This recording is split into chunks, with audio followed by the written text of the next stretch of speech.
Well, my name's Anna I've got two children. I've got my son, Caius, who's 19, and my daughter, Amber, who's 17. I was 20 when I had Amber and 17 when I had Caius.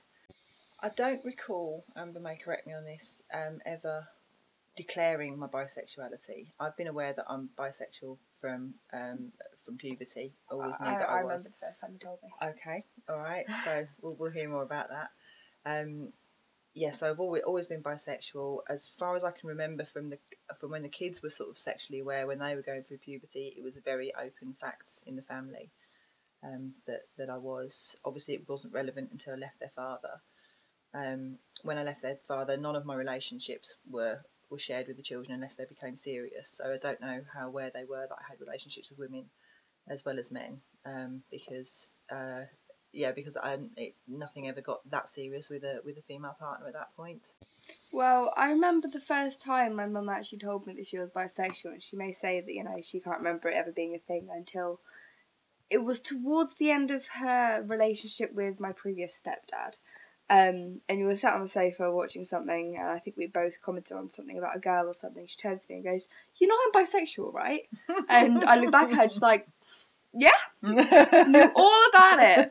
Completely, this is the face of somebody on the know." And I just kind of accepted it. I mean, I'm bisexual myself. I suppose I've always been very comfortable with my sexuality and wanted my kids to feel that same level of comfort with their own. So I suppose subconsciously I just made sure and my husband as well was very similarly open sexually. So I think between us we wanted to create an environment where the kids would be very comfortable with whatever their sexuality was. I mean, there's always prejudices from other kids, no matter what kind of family you get raised. I mean, Lindsay had long hair and wore a biker jacket and looked quite subversive, and I think that could have been handled badly by some other kids that they hung around with. They went to quite a posh school and we weren't posh. That sort of thing could cause problems. So I just think it's just another thing that you have to teach your kids to deal with. I would have no problem if I met a woman, and I mean, I have met women over the last year since I've been single again, and some of them have started going somewhere, and I would not for a second have had any problem at all with introducing my children to her and them being part of our lives at all. And it's just for me, it's a very natural thing. But yeah, now the kids are older and I'm single, I am very much enjoying my single life. I don't have as many responsibilities as I had before. It has changed the way I live my life. I'm living down in Brighton. They're living in Oxford, so they're not around as much. So it's almost like I'm going back to a time before I had children, except for when they're with me or I'm with them. Yeah. Since my mum's left my stepdad, she has become a new person.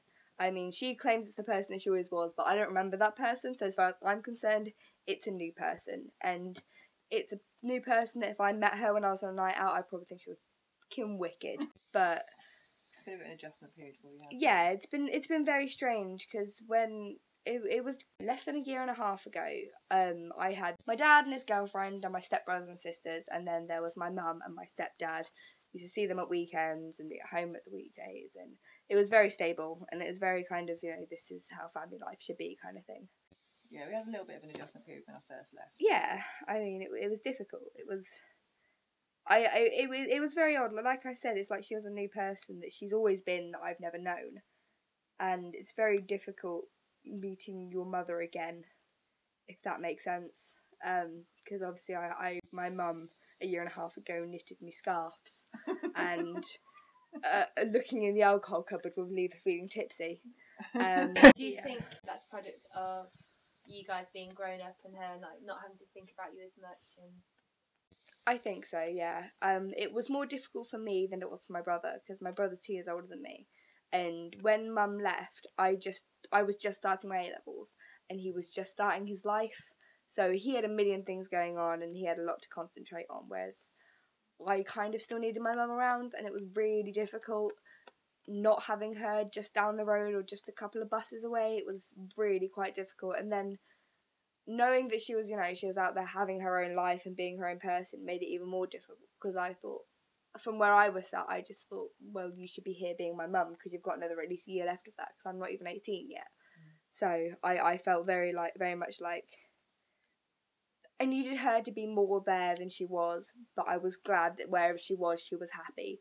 Because I couldn't understand it because I was very in a happy mindset myself, but I know that she wasn't happy.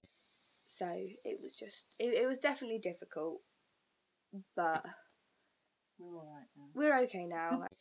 I don't think that being in a relationship is necessarily the right way to raise children. I think ideally, if you're with someone and it's going well, especially if that happens to be the child's father or the chosen parent, then that's fantastic if you can raise them in that kind of stable environment.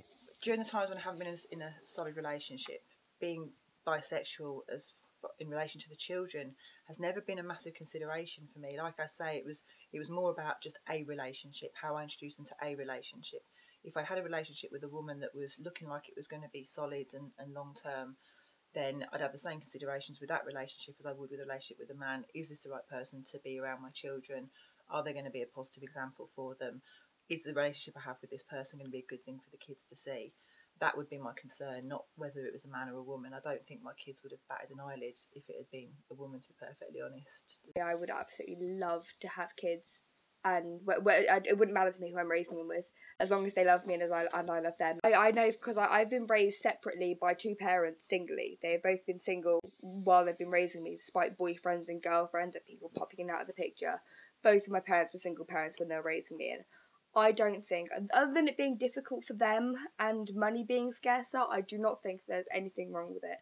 Knowing that my mum is both a single mum, a bisexual mum, and everything else under the sun that she is and has been, it definitely gives me hope that I can strive to be as good as, if not better, a parent than she's been. And it definitely it definitely tells me that I can do it no matter what, because that's one thing that she has shown me, that no matter what's going on in her life, no matter who's in her life, no matter where she is, she can always be there even if she's not, and it doesn't matter how difficult it will be, because she can do it. She did it, and she was there when she needed to be most of the time. This is our family unit, as dysfunctional as it may seem, amongst society's rules and regulations. I think we're doing all right. We've raised two kids that don't do anyone any harm.